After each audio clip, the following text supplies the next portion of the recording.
السلام علیکم ورحمۃ اللہ وبرکاتہ ان الحمد للہ نحمده ونستعین به ونستغفره ونعوذ باللہ من شرور انفسنا وسیئات اعمالنا من يهده الله فلا مضل له ومن يضلله فلا هادي له واشهد ان لا اله الا الله وحده لا شريك له واشهد ان محمدا عبده ورسوله اما بعد۔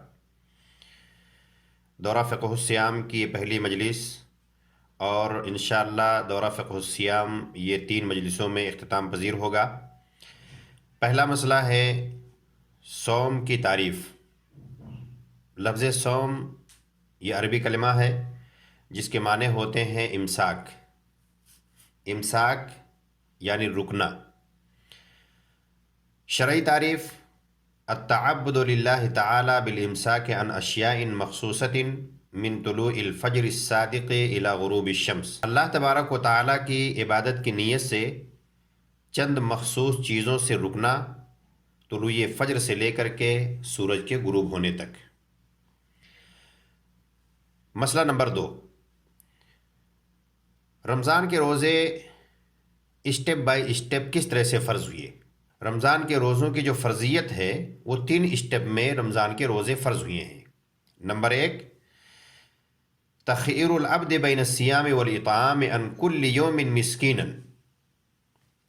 پہلا معاملہ یہ تھا روزے کے تعلق سے کہ بندوں کو آزادی ہوتی تھی، چاہیں تو روزہ رکھ لیں اور اگر چاہیں تو روزہ نہ رکھ کر کے روزانہ کے بیسس پہ ایک مسکین کو کھانا کھلا دیں، لیکن روزہ رکھنا مسکین کو کھانا کھلانے سے افضل تھا۔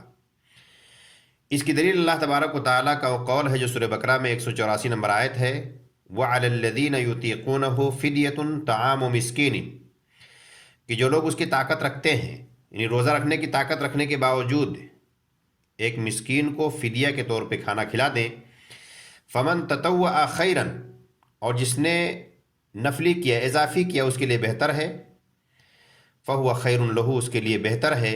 وَأَن تَصُومُوا خَيْرٌ لَكُمْ إِن كُنتُمْ تَعْلَمُونَ، لیکن اگر روزہ رکھ لو، مسکین کو کھانا کھلانے نہ کھلاؤ بلکہ روزہ رکھ لو، یہ تمہارے حق میں زیادہ بہتر ہے۔ تو پہلا اسٹیپ یہ تھا کہ بندوں کو اختیار تھا، چاہے روزہ رکھ لیں اور چاہے مسکین کو کھانا کھلا دیں۔ دوسرا اسٹیپ آیا جس میں روزہ رکھنا ضروری ہو گیا کہ روزہ رکھنا ہی رکھنا پڑے گا۔ دوسرے اسٹیپ میں مسئلہ یہ تھا کہ اگر کوئی شخص بلا کچھ کھائے پیے سو گیا یا عشاء کی نماز پڑھ لی، کچھ کھایا پیا نہیں، سو گیا، عشاء کی نماز پڑھ لی، تو اس کے اوپر کھانا پانی اس رات میں حرام ہو جاتا تھا، اور پھر اگلے دن افطاری کا جب وقت ہوتا تب وہ آدمی افطاری کر سکتا تھا۔ برہ بن عازب رضی اللہ تعالیٰ عنہ فرماتے ہیں کہ کان اصحاب محمد صلی اللہ علیہ وسلم اذا کان الرجل صائما فحضر الافطار فنام قبل ان یفطر لم یأکل لیلته ولا یومه حتی یمسی۔ برہ بن عازب رضی اللہ تعالیٰ عنہ فرماتے ہیں کہ اللہ کے نبی صلی اللہ علیہ وسلم کے اصحاب میں سے جب کوئی روزے سے ہوتا اور افطاری کا ٹائم ہو جاتا، لیکن بلا افطاری کیے ہوئے اگر وہ آدمی سو جاتا تو اس رات اور اگلے دن کچھ نہیں کھا پی سکتا تھا یہاں تک کہ شام ہو جائے۔ ایک صحابی قیس بن سرمہ رضی اللہ تعالیٰ عنہ کان صائما فلما حضر الافطار اتى امرأته فقال عندك طعام۔ یہ صحابی قیس بن سرمہ انصاری رضی اللہ تعالیٰ عنہ ایک دن روزے سے تھے، جب افطاری کا وقت ہوا تو اپنی بیوی کے پاس آئے اور اپنی بیوی سے کہا، هل عندك طعام، کیا تمہارے پاس کھانے پینے کے لیے کچھ ہے؟ تو ان کی بیوی نے کہا، لا، نہیں۔ ولیکن انطلق فاطلب لک، لیکن میں جاتی ہوں تمہارے لیے کھانے کا انتظام کرتی ہوں۔ اور ان دنوں میں صحابی رسول قیس بن سرمہ رضی اللہ تعالیٰ عنہ کام کیا کرتے تھے، وکان یومہ یعمل فغلبتہ عینہ، تو تھکے ہوئے تھے، ان کی آنکھ ان پر غالب آ گئی، یعنی نیند آ گئی، سو گئے۔ وجاءت امرأتہ فلما رأتہ قالت، ان کی بیوی آئی کھانا لے کر کے تو دیکھا کہ سو رہے ہیں، تو کہا، خیبۃ لک، تمہارے لیے بربادی ہو۔ تو بہرحال سو گئے تھے، کھا نہیں سکے۔ فلما انتصف النہار غشی علیہ، جب کل کا دن دوپہر کا وقت ہوا تو انہیں غشی طاری ہو گئی، بے ہوش ہو گئے۔ فذکر ذلک للنبی صلی اللہ علیہ وسلم، اس واقعے کا تذکرہ اللہ کے نبی صلی اللہ علیہ وسلم کے سامنے جب کیا گیا، فنزلت هذه الآیہ، اس موقع پر یہ آیت نازل ہوئی، احل لکم لیلۃ الصیام الرفث الی نسائکم، کہ روزے کی راتوں میں، رمضان کے مہینے کی راتوں میں تمہاری بیویوں کے پاس رات گزارنا، ان سے صحبت کرنا حلال کر دیا گیا ہے۔ ہن لباس لکم وانتم لباس لہن، وہ تمہارے لیے لباس ہیں اور تم ان کے لیے لباس ہو۔ علم اللہ انکم کنتم تختانون انفسکم، اللہ تبارک و تعالیٰ نے جان لیا ہے کہ تم اپنے نفسوں کے ساتھ خیانت کرتے تھے، اللہ تبارک و تعالیٰ نے تمہاری توبہ قبول کر لی ہے، تمہیں معاف کر دیا ہے۔ فالآن باشروہن، اور اپنی بیویوں سے مباشرت کرو۔ وابتغوا ما کتب اللہ لکم، اور اللہ تبارک و تعالیٰ نے تمہارے لیے جو رزق متعین کر رکھی ہے اس کو تلاش کرو۔ وَكُلُوا وَاشْرَبُوا حَتَّى يَتَبَيَّنَ لَكُمُ الْخَيْطُ الْأَبْيَضُ مِنَ الْخَيْطِ الْأَسْوَدِ مِنَ الْفَجْرِ، اور کھاؤ پیو یہاں تک کہ صبح صادق یہ صبح کاذب سے واضح ہو جائے۔ ثُمَّ أَتِمُّوا الصِّيَامَ إِلَى اللَّيْلِ، اور پھر رات تک روزے مکمل کرو۔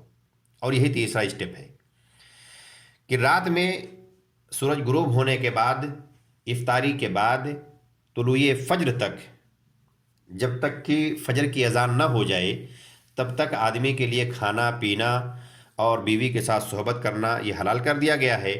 اور دن کے وقت ہر طاقتور آدمی کے لیے، جو طاقت رکھتا ہے، ایسے آدمی کے لیے روزہ رکھنا ضروری کر دیا گیا ہے۔ اگر بلا کسی عذر شرعی کے روزہ چھوڑتا ہے تو ایسے آدمی کو گناہ ہوگا۔ اور یہی تیسری حالت ہے جس پر روزے برقرار ہیں۔ تیسرا مسئلہ، رمضان کا روزہ کب فرض ہوا؟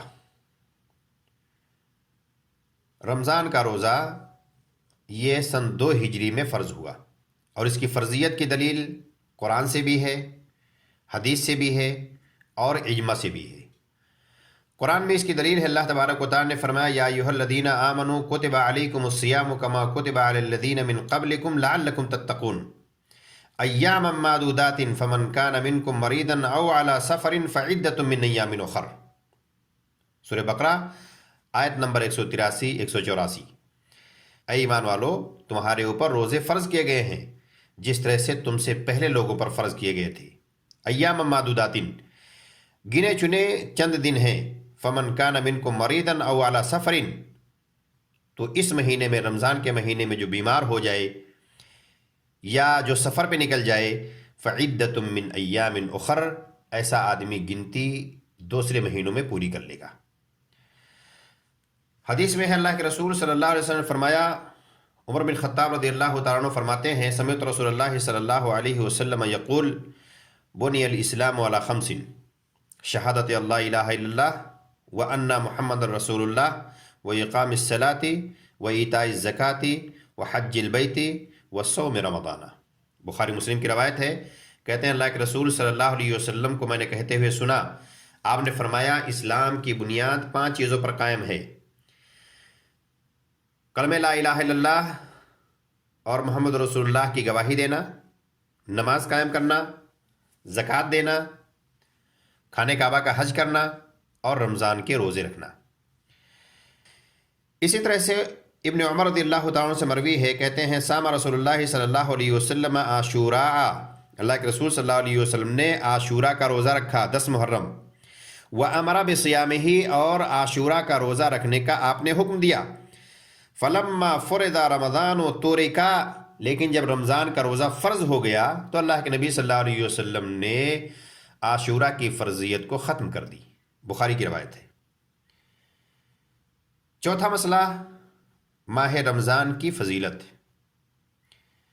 اللہ کے نبی صلی اللہ علیہ وسلم کی حدیث ہے، آپ نے فرمایا، اذا کان اول لیلۃ من رمضان، جب رمضان کی پہلی رات ہوتی ہے، صفدت الشیاطین و مردۃ الجن، تو جتنے شیطان ہیں، جتنے شرکس جن ہیں، سب کو پابند سلاسل کر دیا جاتا ہے۔ وفتحت ابواب الجنت فلم یغلق منها باب، اور جنت کے دروازے کھول دیے جاتے ہیں، پھر ان میں سے کوئی بھی دروازہ بند نہیں ہوتا ہے۔ وغلقت ابواب النار فلم یفتح منها باب، اور جہنم کے دروازے بند کر دیے جاتے ہیں اور ان میں سے کوئی دروازہ پھر نہیں کھلتا ہے۔ وینادی منادن، اور ایک پکارنے والا پکار لگاتا ہے، یا باغی الخیر اقبل و یا باغی الشر اقصر، کہ اے بھلائی کے متوالو، اے نیکی کے طلبگارو، جلدی کرو، آگے بڑھو، و یا باغی الشر اقصر، اور اے برائیوں میں لگے رہنے والو، اپنی برائیوں سے باز آ جاؤ۔ وَلِلَّهِ وَتَقَاءَ مِنَ النَّارِ، اور اللہ تبارک و تعالیٰ لوگوں کو جہنم سے آزاد بھی کرتا ہے۔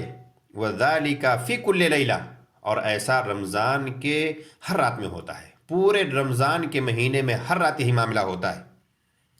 ابو ہریرہ رضی اللہ تعالیٰ عنہ کہتے ہیں، قال رسول اللہ صلی اللہ علیہ وسلم، من صام رمضان وقامہ ایمانا واحتسابا غفر له ما تقدم من ذنبہ، جس نے رمضان کا روزہ رکھا اور رمضان کے مہینے میں قیام کیا، ایمانا واحتسابا، ایمان کے ساتھ اور ثواب کی نیت سے، غفر له ما تقدم من ذنبہ، اللہ کے نبی صلی اللہ علیہ وسلم نے فرمایا کہ اس کے پچھلے سارے گناہ معاف ہو جاتے ہیں۔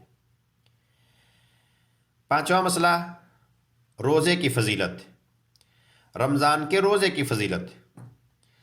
جابر رضی اللہ تعالیٰ عنہ سے مروی ہے، ان النبی صلی اللہ علیہ وسلم قال الصوم جنۃ یستجن بها العبد من النار، آپ نے فرمایا کہ روزہ یہ ڈھال ہے، اس ڈھال کے ذریعے سے بندہ اپنے آپ کو آگ سے، جہنم سے بچائے گا۔ سہل بن سعد رضی اللہ تعالیٰ عنہ فرماتے ہیں، ان نبی صلی اللہ علیہ وسلم قال ان فی الجنۃ بابا یقال له الریان، اللہ کے رسول صلی اللہ علیہ وسلم فرمایا کہ جنت میں ایک دروازہ ہے جس کا نام ریان ہے، یدخل منہ الصائمون یوم القیامہ، اس دروازے سے قیامت کے دن روزے دار داخل ہوں گے، لا یدخل منہ احد غیرہم، روزے داروں کے علاوہ کوئی بھی اس دروازے سے داخل نہیں ہو سکتا ہے۔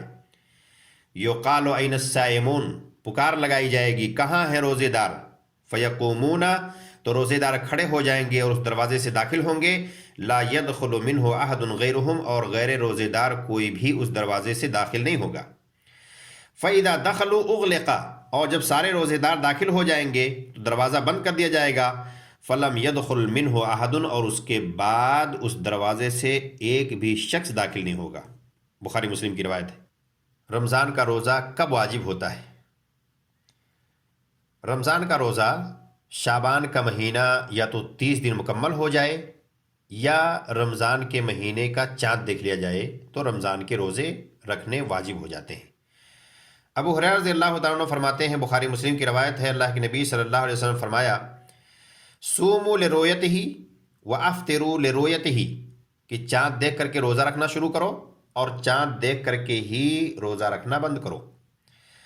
فَإِنْ غُبِّيَ عَلَيْكُمْ، اگر بدلی چھا جائے، دھند چھا جائے، فَأَكْمِلُوا عِدَّةَ شَعْبَانَ 30، تو شعبان مہینے کی 30 تاریخ مکمل کر لیا کرو۔ ایک مسئلہ ہوتا ہے رمضان کے مہینے سے پہلے 1 دن یا 2 دن احتیاطی روزہ رکھنا۔ احتیاطی روزہ رکھنے کے تعلق سے اللہ کے نبی صلی اللہ علیہ وسلم نے بہت سختی سے منع کیا ہے۔ اللہ کے رسول صلی اللہ علیہ وسلم فرمایا، لا تقدموا رمضان بصوم یوم او یومین، کہ رمضان سے پہلے 1 دن یا 2 دن روزہ ہرگز نہ رکھو، الا رجلا کان یصوم صوما فلیصمہ، الا کہ کسی آدمی کو روزہ رکھنے کی عادت ہے تو آدمی روزہ رکھ سکتا ہے۔ مطلب یہ ہے کہ اگر رمضان کا مہینہ فرض کیجئے جمعہ کے دن سے شروع ہو رہا ہے یا منگل کے دن سے شروع ہو رہا ہے، ایک آدمی کی عادت ہے ہر ہفتے سوموار اور جمعرات کا روزہ رکھتا ہے، تو ایسا آدمی جمعرات اور سوموار کو روزہ رکھ لے گا، چاہے رمضان کا مہینہ منگل اور جمعہ کے دن ہی سے کیوں نہ شروع ہو رہا ہو، اس لیے کہ اس کی عادت ہے اور اپنے عادت کے مطابق وہ آدمی رکھ سکتا ہے۔ لیکن احتیاطی روزہ رکھنا، یہ سوچ کر کے روزہ رکھنا کہ ہو سکتا ہے چاند نکل گیا ہو، ہم نہ دیکھ پائے ہوں، کہیں ایسا نہ ہو کہ ہمارا رمضان کا 1 دن چھوٹ جائے، تو احتیاطی روزہ رکھنا حرام ہے۔ اللہ کے نبی صلی اللہ علیہ وسلم نے سختی سے منع کیا ہے۔ مسلم کی روایت ہے، لا تقدموا رمضان بصوم یوم، رمضان کے مہینے سے 1 دن یا 2 دن پہلے روزہ ہرگز نہ رکھو۔ اور ایک روایت میں اللہ کے نبی صلی اللہ علیہ وسلم فرمایا، من صام یوم الشک فقد اصاب القاسم، کہ جس آدمی نے شک کے دن کا روزہ رکھا، شعبان کا مہینہ 29 ہو گیا، چاند نظر نہیں آیا، چاند نظر نہیں آیا تو 30 پورا کرنا ہے، جیسا کہ اللہ کے نبی صلی اللہ علیہ وسلم نے فرمایا ہے۔ لیکن اگر کوئی آدمی وہی شک کے دن کا روزہ رکھ لے، 30 شعبان کو روزہ رکھ لے کہ ہو سکتا ہے چاند نکل آیا ہم نے نہ دیکھا ہو، تو اللہ کے نبی صلی اللہ علیہ وسلم فرمایا فقد عصا ابو القاسم، ایسے آدمی نے ابو القاسم کی یعنی محمد رسول اللہ صلی اللہ علیہ وسلم کی نافرمانی کی۔ 8واں مسئلہ کہ اگر کوئی شخص تنہا چاند دیکھ لے تو اس کا کیا حکم ہے؟ اگر کوئی آدمی تنہا چاند دیکھ لے اور وہ جا کر کے گواہی دے، لیکن اس کے باوجود قاضی وقت اور لوگ جو ہیں بستی والے اس کی گواہی کو نہ مانے، تو آدمی خود کیا کرے؟ اس تعلق سے 3 اقوال ہیں۔ پہلا قول یہ ہے کہ اس آدمی کو چاہیے روزہ رکھ لے اگر رمضان کا چاند دیکھ لیا ہے، یا اگر شوال کا چاند دیکھ لیا ہے اور لوگ اس کی گواہی نہیں مان رہے ہیں تو عید تو نہیں کر سکتا ہے، لیکن چپکے سے افطاری کر لے، یعنی بلا روزہ کے رہے اس دن، تو چپکے سے روزہ رکھے اور چپکے سے افطاری کرے۔ یہ امام شافعی کا مذہب ہے۔ دوسرا قول ہے یصوم ولا یفطر الا مع الناس، اگر کوئی شخص تنہا چاند دیکھ لے تو رمضان کا چاند اگر دیکھا ہے تو روزہ رکھے گا، اگر لوگ نہیں مان رہے ہیں تب روزہ رکھ لے گا، لیکن اگر عید کا چاند دیکھا ہے تو افطاری نہیں کرے گا اور لوگوں کے ساتھ ہی افطاری کرے گا، یعنی روزہ رکھنا بند کرے گا لوگوں کے ساتھ ہی۔ اور اسی قول کو ابن عثیمین رحمہ اللہ نے ترجیح دیا ہے۔ تیسرا قول ہے یصوم مع الناس و یفطر مع الناس، کہ لوگوں کے ساتھ روزہ بھی رکھے گا اور لوگوں کے ساتھ روزہ رکھنا بند بھی کرے گا۔ اگر تنہا چاند دیکھ لیا ہے اور لوگ اسی گواہی کو نہیں مان رہے ہیں تو ایسے آدمی کے لیے جائز نہیں ہے کہ خود دیکھ کر کے روزہ رکھ لے یا خود دیکھ کر کے روزہ رکھنا بند کر دے۔ اللہ کے رسول صلی اللہ علیہ وسلم فرمایا ہے صومکم یوم تصومون وفطرکم یوم تفطرون، کہ تمہارا روزے کا دن وہ ہے جس دن سارے لوگ روزہ رکھو، اور تمہاری افطار کا دن وہ ہے جس دن سارے لوگ افطاری کرو۔ وَأَضْحَاكُمْ يَوْمَ تُضَحُّونَ، اور تمہارے قربانی کا دن وہ ہے جس دن سارے لوگ قربانی کرو۔ ابن تیمیہ رحمہ اللہ نے اسی قول کو ترجیح دیا ہے۔ لیکن اگر کوئی شخص رمضان کا چاند دیکھ لیا ہے اور عادل ہے تو ایک آدمی کی گواہی مانی جائے گی۔ رمضان کے روزے کے لیے ایک آدمی کی گواہی قابل قبول ہے، لیکن شوال کے لیے ایک آدمی کی گواہی قابل قبول نہیں ہے۔ ایک دیہاتی اللہ کے نبی صلی اللہ علیہ وسلم کے پاس آیا اور کہا رأیت الہلال، اے اللہ کے نبی صلی اللہ علیہ وسلم میں نے چاند دیکھا ہے۔ قال اتشہد ان لا الہ الا اللہ وان محمدا عبدہ ورسولہ، اللہ کے نبی صلی اللہ علیہ وسلم نے اسے پوچھا کہ کیا تم اس بات کی گواہی دیتے ہو کہ اللہ کے علاوہ کوئی حقیقی معبود نہیں ہے اور محمد صلی اللہ علیہ وسلم اللہ کے رسول اور بندے ہیں؟ تو اس آدمی نے کہا ہاں۔ پھر اللہ کے نبی صلی اللہ علیہ وسلم نے بلال رضی اللہ تعالیٰ عنہ کو بلا کر کے کہا اذن فی الناس فلیصوموا غدا، اے بلال لوگوں میں اعلان کر دو لوگ کل روزہ رکھیں۔ یہ ابو داؤد کی روایت ہے، ترمذی اور نسائی کی روایت ہے اور یہ حدیث صحیح ہے۔ ایک دوسری حدیث میں ہے عبداللہ ابن عمر رضی اللہ تعالیٰ عنہ فرماتے ہیں کہ ترا الناس الہلال، کہ لوگوں نے رمضان کا چاند دیکھنے کی کوشش کی، لوگوں نے چاند دیکھا، ڈھونڈا۔ فاخبرت رسول اللہ صلی اللہ علیہ وسلم انی رأیتہ، تو میں نے اللہ کے رسول صلی اللہ علیہ وسلم کو آ کر کے بتایا کہ اللہ کے رسول صلی اللہ علیہ وسلم میں نے چاند دیکھ لیا ہے۔ فصام وامر الناس بصیامہ، تو اللہ کے نبی صلی اللہ علیہ وسلم نے روزہ رکھا اور روزہ رکھنے کا حکم دیا۔ تو رمضان کا چاند اگر کوئی ایک آدمی دیکھ لے عادل ہو تو اس کی گواہی مانی جائے گی، لیکن شوال کا چاند دیکھنے کے لیے اور اس کی گواہی کے لیے 2 آدمیوں کا دیکھنا ضروری ہے۔ 10واں مسئلہ ان لوگوں کا تذکرہ جن کے لیے رمضان کا روزہ چھوڑنا جائز ہے۔ نمبر 1 مریض اور نمبر 2 مسافر۔ اہل علم کا اس بات پر اجماع ہے کہ مریض اور مسافر ان دونوں کے لیے جائز ہے کہ حالت مرض میں یا حالت سفر میں روزہ نہ رکھیں، اور جب ان کی یہ وجہ ختم ہو جائے بیماری یا سفر تو ان روزوں کی قضا کرنا ضروری ہے۔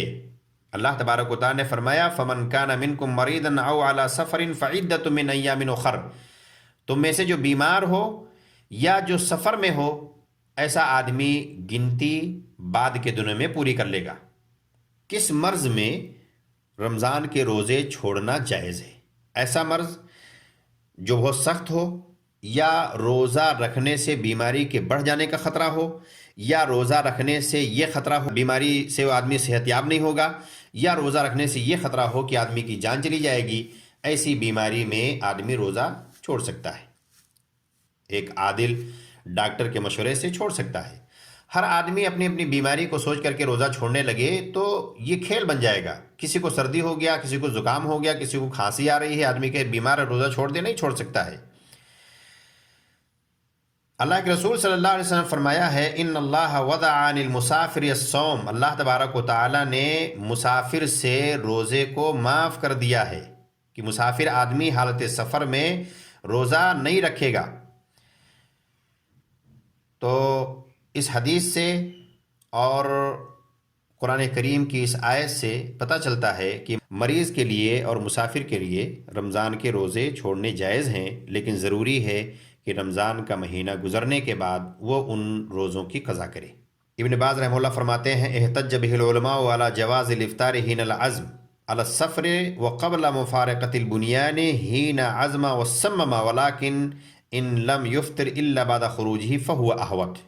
اس سے علماء نے یہ مسئلہ مستنبط کیا ہے کہ اگر کوئی آدمی سفر کرنے کا پختہ ارادہ کر لے تو گرچہ بھی گھر سے نہیں نکلا ہے، نکلنے والا ہے، تیار ہے، گھر ہی سے وہ روزہ افطاری کر کے نکل سکتا ہے، لیکن بہتر یہی ہے، احتیاط اس میں ہے کہ آدمی جب سفر میں ہو جائے، گھر سے نکل جائے اور سفر اس کا شروع ہو جائے، اس وقت روزہ چھوڑے، یہ زیادہ بہتر اور احتیاط اسی میں ہے۔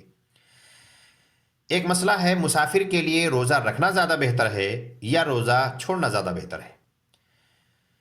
تو مسافر جو رمضان کے مہینے سفر کرتا ہے، ایسے مسافر کو اختیار ہے چاہے وہ روزہ رکھے یا روزہ چھوڑ دے، لیکن اس شرط کے ساتھ کہ اگر روزہ چھوڑے گا تو ہر حال میں اس کو رمضان کے بعد پورا کرنا پڑے گا۔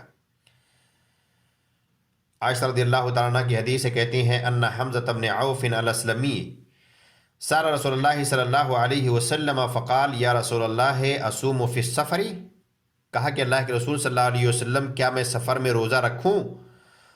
قال ان شئت فصم و ان شئت فافطر، آپ نے فرمایا کہ اگر چاہو تو روزہ رکھو اور چاہو تو روزہ نہ رکھو۔ ابو سعید رضی اللہ تعالیٰ عنہ سے مروی ہے، کہتے ہیں کننا نغزو مع رسول اللہ صلی اللہ علیہ وسلم فی رمضان فمنا الصائم ومنا المفطر، کہتے ہیں کہ ہم رمضان کے مہینے میں اللہ کے رسول صلی اللہ علیہ وسلم کے ساتھ جہاد کرتے تو ہم میں سے چند لوگ روزے سے ہوتے تھے اور چند لوگ بلا روزے کے ہوا کرتے تھے۔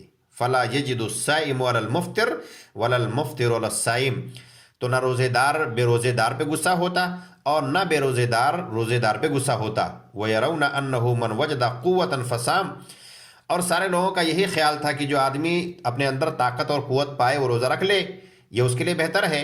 وَيَرَوْنَ أَنَّهُ مَنْ وَجَدَ ضَعْفًا، اور جو آدمی کمزوری محسوس کرے وہ آدمی روزہ نہ رکھے، یہ اس کے لیے بہتر ہے۔ مختصر یہ سمجھ لیں کہ رمضان کے مہینے میں اگر کوئی آدمی سفر کرتا ہے تو آدمی کے حالت پر ڈیپینڈ کرتا ہے۔ اگر کوئی آدمی اپنے اندر طاقت پاتا ہے روزہ رکھنے کی تو روزہ رکھ لے گا، لیکن اگر کوئی آدمی طاقت نہیں پاتا ہے، بھوک پیاس زیادہ لگ جاتی ہے، تو آدمی اپنے آپ کو مشقت میں ڈال کر کے روزہ نہیں رکھے گا۔ اگر روزہ نہیں رکھے گا تو پھر ایسے آدمی کے لیے ضروری ہے کہ رمضان کا مہینہ گزرنے کے بعد جب اس کا سفر ختم ہو جائے تو روزہ رکھنا اس کے لیے ضروری ہے۔ نمبر 3، حیض والی عورت کے لیے روزہ چھوڑنا جائز ہے بلکہ ضروری ہے۔ اور نمبر 4، نفاس والی عورت، حیض اور نفاس والی عورتوں کے لیے روزہ چھوڑنا نہ صرف ایک جائز ہے بلکہ ان کے لیے چھوڑنا ضروری ہے، روزہ رکھ ہی نہیں سکتی ہیں۔ عائشہ رضی اللہ تعالیٰ فرماتی ہیں کننا نحید علی عہد رسول اللہ صلی اللہ علیہ وسلم، ہم اللہ کے رسول صلی اللہ علیہ وسلم کے زمانے میں جب حیض کی حالت میں ہوتی تھیں اور روزہ نہیں رکھتی تو ہمیں رمضان کے روزوں کے قضا کرنے کا حکم دیا جاتا، لیکن نمازوں کے قضا کرنے کا حکم نہیں دیا جاتا۔ تو حیض یا نفاس والی عورت اگر روزے چھوڑتی ہے تو قضا کرنا ضروری ہے، لیکن اگر نماز چھوڑتی ہے تو نمازوں کا قضا کرنا ضروری نہیں ہے بلکہ نمازوں کو قضا نہیں کرنا ہے اور روزوں کو قضا کرنا ہے۔ نمبر 5، حمل والی عورت اور اسی طرح سے دودھ پلانے والی عورت، یہ بیمار کے کیٹیگری میں آئیں گے۔ اگر ان کو روزہ رکھنے میں دقت اور پریشانی ہو رہی ہے تو ایسی عورتیں روزہ نہیں رکھیں گی، لیکن جب ان کا یہ مسئلہ ختم ہو جائے گا، حمل، بچہ پیدا ہو گیا یا دودھ پلانے کی وجہ سے روزہ نہیں رکھ رہی تھی اور دودھ پلانے کی مدت ختم ہو گئی، تو ایسی صورت میں رمضان کے روزوں کی قضا کرنا ان کے لیے ضروری ہے۔ نمبر 6، ایسا شخص جو روزہ رکھنے سے عاجز ہو یا ایسا بیمار جس کی بیماری ٹھیک ہونے کی امید نہ ہو، ان کے لیے جائز ہے کہ یہ روزہ نہ رکھیں اور ہر دن کے بدلے میں ایک مسکین کو کھانا کھلا دیں، یہ ان کے لیے کافی ہوگا اور انہیں اپنے روزوں کو قضا کرنے کی ضرورت نہیں۔ دورہ فقہ و سیام کے تعلق سے یہ چند باتیں تھیں جو پہلے درس میں پیش کی گئی ہیں۔ انشاءاللہ کچھ باتیں دوسرے درس میں اور باقی باتیں تیسرے درس میں پیش کر کے انشاءاللہ باتیں مکمل کی جائیں گی۔ اللہ سے دعا ہے کہ اللہ تبارک و تعالی ہمیں رمضان کے مہینے تک بخیر و عافیت پہنچائے اور رمضان کے مہینے میں کثرت سے نیک عمل کرنے کی توفیق عطا فرمائے، رمضان کے روزے رکھنے کی، ذکر و اذکار کرنے کی، تلاوت قرآن کرنے کی، قیام اللیل کرنے کی اللہ تبارک و تعالی ہمیں توفیق دے۔ آمین۔ والسلام علیکم ورحمۃ اللہ وبرکاتہ۔